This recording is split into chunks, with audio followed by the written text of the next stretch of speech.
ഏവർക്കും ദേവദാരുവിലെ പുതിയൊരധ്യായത്തിലേക്ക് സ്വാഗതം. നമ്മളെല്ലാവരും തന്നെ വഴിപാടുകളെല്ലാം നടത്തി നമ്മുടെ ജീവിതം ഭദ്രമാക്കാൻ ശ്രമിക്കുന്നവരാണ്.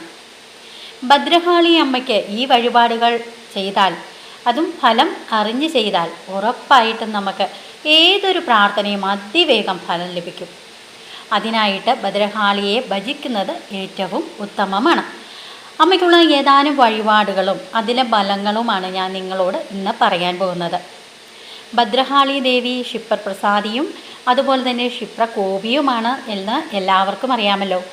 ഭദ്രകാളി അമ്മ മക്കൾക്ക് ഭക്തർക്ക് പ്രിയം ചെയ്യുന്നവളാണ്, ഭദ്രം ചെയ്യുന്നവൾ, നന്മ ആഗ്രഹിക്കുന്നവളാണ് ഭദ്രകാളി ദേവി.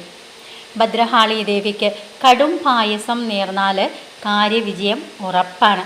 കടും പായസത്തിന് അത്രയ്ക്കും അമ്മയെ എളുപ്പത്തിൽ ക്ഷിപ്രപ്രസാദിയാക്കുവാനായിട്ട് സാധിക്കും. അത് നമ്മൾ വിചാരിക്കുന്ന കാര്യങ്ങൾ ഏതാണോ അത് വിജയിക്കാനായിട്ട് അമ്മയ്ക്ക് കടും പായസം നേരുന്നത് അല്ലെ ആ വഴിപാട് നടത്തുന്നത് ഏറ്റവും ഉത്തമമാണ്. അതുപോലെ തന്നെ പുഷ്പാഭിഷേകം സർവ്വ ഐശ്വര്യം നേടിത്തരും. അമ്മയ്ക്ക് പുഷ്പാഭിഷേകം വഴിപാടായിട്ട് നടത്തിയാൽ സർവ്വ ഐശ്വര്യം നമുക്ക് നേടിത്തരും. ഇനി അമ്മയ്ക്ക് നമുക്ക് കാര്യവിജയം അതുപോലെ കർമ്മലാഭവും ഒക്കെ ലഭിക്കാനായിട്ട് സഹസ്ര നാമാർച്ചന ചെയ്താൽ കാര്യവിജയം കർമ്മലാഭം ഉറപ്പ്. അതുപോലെ അമ്മയ്ക്ക് ഏറ്റവും ഇഷ്ടപ്പെട്ടൊരു വഴിപാടാണ് മഞ്ഞൾ അഭിഷേകം. അത് നമ്മുടെ കുടുംബ ഭദ്രതയ്ക്ക് ഏറ്റവും ഉത്തമമാണ്. കുടുംബ ഭദ്രത ഉണ്ടെങ്കിലേ നമുക്ക് എല്ലാം നമ്മുടെ ജീവിതത്തെ നേടിയെന്ന് പറയാൻ പറ്റുകയുള്ളൂ. സമാധാനവും സന്തോഷവും ഒക്കെ ഉണ്ടാകുന്നത് കുടുംബ ഭദ്രതയിലൂടെയാണ്. അതിനുവേണ്ടി നമ്മൾ ഭദ്രകാളി അമ്മയ്ക്ക് മഞ്ഞൾ അഭിഷേകം വഴിപാടായിട്ട് നടത്തുക. അതുപോലെ തന്നെ ഭാഗ്യസൂക്താർച്ചന അമ്മയ്ക്ക് നടത്തണം. ഭാഗ്യസൂക്താർച്ചന അത് ഭാഗ്യവർദ്ധനവിന് ഏറ്റവും ഉത്തമമാണ്. ഇനി നമ്മളെല്ലാവരും തന്നെ വിഷമിക്കുന്ന ഒരു കാര്യമാണ് ശത്രുദോഷം. ആ ശത്രുദോഷം ശാന്തിക്ക് അത് ഇല്ലാണ്ടാവാനായിട്ട് ചാന്താട്ടം എന്ന വഴിപാട് ഭദ്രകാളി അമ്മയ്ക്ക് നടത്തിയാൽ ഏറ്റവും ഉത്തമമാണ്. അഷ്ടോത്തര അർച്ചന അത് നമുക്ക് അഷ്ടോത്തര അർച്ചന നടത്തുന്നത് നമ്മൾ എന്തെങ്കിലുമൊക്കെ വിചാരിച്ചിട്ട് നടക്കാതിരിക്കുക, ആ തടസ്സം മാറി ആ തടസ്സ നിവാരണത്തിന് അഷ്ടോത്തരാർച്ചന ഏറ്റവും ഉത്തമമാണ്. അമ്മയ്ക്ക് വഴിപാടായിട്ട് ഇത് നടത്തിയാൽ നമ്മൾ ഉദ്ദേശിക്കുന്ന കാര്യങ്ങൾ മുടങ്ങാതെ കിടക്കുകയും ആ മുടങ്ങാതെ അത് നല്ല രീതിയിൽ നടക്കും. എന്തെങ്കിലും തടസ്സമുണ്ടെങ്കിൽ അതെല്ലാം മാറി നല്ല രീതിയിൽ ആ കാര്യം നടത്തുവാനായിട്ട് അഷ്ടോത്തരാർച്ചന വഴിപാടായിട്ട് ഭദ്രകാളി ദേവിക്ക് സമർപ്പിക്കുക. അതുപോലെ തന്നെ ചുവന്ന പട്ട് സർവ്വ വിജയത്തിന് ഏറ്റവും ഉത്തമമായ ഒരു വഴിപാടാണ് അമ്മയ്ക്ക് ചുവന്ന പട്ട്. കരിക്കഭിഷേകം രോഗശാന്തിക്ക് ഏറ്റവും ഉത്തമമാണ്. കരിക്കഭിഷേകം നമുക്ക് പലവിധ രോഗങ്ങൾ കൊണ്ട് വലയുന്നവരാണെങ്കിൽ ഭദ്രകാളി അമ്മയ്ക്ക് അമ്മയെ മനസ്സിൽ വിചാരിച്ചുകൊണ്ട് ക്ഷേത്രത്തിൽ ഈ വഴിപാട് നടത്തുക. കരിക്കഭിഷേകം രോഗശാന്തിക്ക് ഏറ്റവും ഉത്തമമാണ്.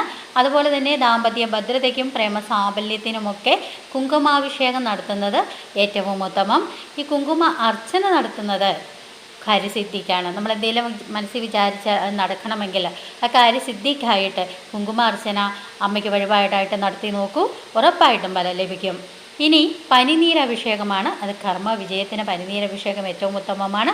കളഭം ചേർത്ത് ധനാഭിവൃദ്ധിക്ക് ഏറ്റവും ഉത്തമമായ ഒരു വഴിപാടാണ് ഭദ്രകാളി അമ്മയ്ക്ക് കളഭം ചാർത്ത് എന്ന വഴിപാട് നടത്തുന്നത് കൊണ്ട് നമുക്ക് ധനപരമായ എല്ലാവിധ അഭിവൃദ്ധിയും അമ്മ നേടിത്തരും. അതുപോലെ തന്നെ രക്തപുഷ്പാഞ്ജലി, ഈ രക്തപുഷ്പാഞ്ജലി ദുരിതമോചനത്തിനാണ് ഏറ്റവും ഉത്തമം. എല്ലാ ക്ഷേത്രങ്ങളിലും തന്നെ ഉപപ്രതിഷ്ഠയായിട്ട് ഭദ്രകാളി ദേവി കാണും. ഭദ്രകാളി ക്ഷേത്രങ്ങളിലും അതുപോലെ തന്നെ മറ്റെല്ലാ ക്ഷേത്രങ്ങളിലും ദേവന്മാരുടെ ക്ഷേത്രങ്ങളിലെല്ലാം തന്നെ ഈ പുഷ്പാഞ്ജലിയുണ്ട്. രക്തപുഷ്പാഞ്ജലി ഇത് ദുരിതമോചനത്തിന് ഏറ്റവും ഉത്തമമാണ്. അതുപോലെ തന്നെ വിവാഹവും ദാമ്പത്യ ഭദ്രതയ്ക്ക് വിവാഹം നടക്കാതിരിക്കുന്ന എത്രയോ പേരാണ്. നമുക്ക് ആണുങ്ങളാണേലും പെണ്ണുങ്ങളാണേലും അവർക്ക് വിവാഹം നടക്കാതിരിക്കുന്ന ആ ഒരു തടസ്സം മാറിക്കിട്ടുവാനായിട്ട് അമ്മയ്ക്ക് പട്ടും ധാരിയും സമർപ്പിച്ചാൽ വിവാഹം നടക്കുകയും അതുപോലെ തന്നെ ദാമ്പത്യ ഭദ്രത ഉണ്ടാവുകയും ചെയ്യും. ഇത്രയുമാണ് അമ്മയ്ക്ക്, അതായത് ഭദ്രകാളി ദേവിക്ക് നമ്മൾ ക്ഷേത്രത്തിൽ വഴിപാടായിട്ട് നടത്തേണ്ട കാര്യങ്ങൾ. ഇത്രയും നടത്തിയാൽ ഏതെങ്കിലും ഒന്നാണെങ്കിലും മതി. അത് ഏറ്റവും നല്ല ചൊവ്വാഴ്ചയോ വെള്ളിയാഴ്ചയുമാണ് അമ്മ പ്രസാദിക്കാനായിട്ട് ഏറ്റവും നല്ല ദിവസം എന്ന് പറയുന്നത്. അന്നേ ദിവസം തലേ ദിവസം തന്നെ നമ്മൾ എല്ലാവിധ വ്രതങ്ങളും പാലിച്ചുകൊണ്ട് അമ്മയെ മനസ്സിൽ വിചാരിച്ച് രാവിലെയും വൈകിട്ടും നെയ്വിളക്ക് കൊളുത്തി മനസ്സിൽ അഷ്ടോത്തര, അതായത് അമ്മയുടെ ആ അഷ്ടോത്തര ശതനാമാവലി മനസ്സിൽ ചൊല്ലിക്കൊണ്ട് അല്ലെങ്കിൽ നാമം ചൊല്ലിക്കൊണ്ട് അമ്മയെ പ്രാർത്ഥിച്ച് ഒപ്പം ക്ഷേത്രത്തിൽ ഞാൻ ഈ പറഞ്ഞ വഴിപാടുകൾ ഏതെങ്കിലുമൊക്കെ നടത്തിയാൽ ഉറപ്പായിട്ടും അമ്മ നിങ്ങളെ പ്രസാദിക്കും. യാതൊരു സംശയമുള്ള കാര്യവുമല്ല. ഓം ഭദ്രകാളിയൈ ദേവിയൈ നമഃ.